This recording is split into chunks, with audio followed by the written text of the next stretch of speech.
अगर कथा की भूख नहीं है और कथा परोसी जाएगी तो कथा में रस आएगा क्या? बोलिए ना, जरा जोर से बोलिए, राधे राधे। तो कथा की भूख हो, और कथा की भूख कैसे होती है? कथा के प्रति प्रेम होना ही कथा के प्रति भूख है। अनेक बार कथा सुनने के बाद भी श्री राम भागवत भक्त मंडल आज नैमिषारण्य की भूमि में पुनः कथा सुनने के लिए आया है। इसका अर्थ ही यह है कि अगर कथा के प्रति प्रीति नहीं होती तो आप लोग कभी नहीं आते। आप सबका कथा के प्रति प्रेम है,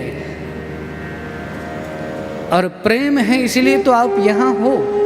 आपकी उपस्थिति यहाँ इसीलिए तो है क्योंकि कथा के प्रति प्रेम है।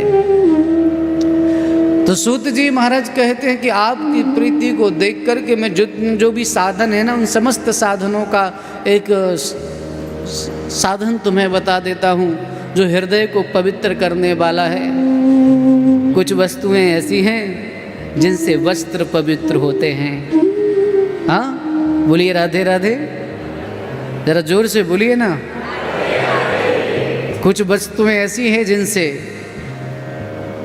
वस्त्र पवित्र होते हैं, वस्त्र। कुछ वस्तुएं ऐसी हैं जिनसे आभूषण पवित्र होते हैं। कुछ चीज़ें ऐसी हैं कि जल में डाल दिया जाए तो जल पवित्र हो जाता है। कुछ वस्तुएं ऐसी हैं कि तन से अगर स्पर्श कर दिया जाए तो तन पवित्र हो जाता है, पसीने आदि की दुर्गंध उससे निकल जाती है।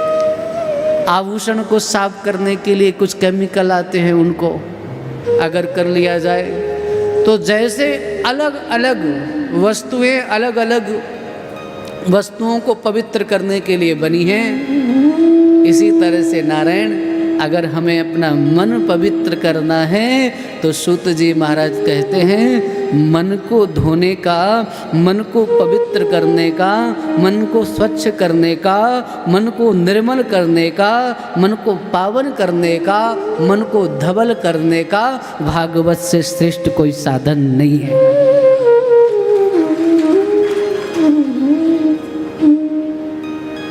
ये विचारों के माध्यम से ही कलुषित हुआ हमारा मन।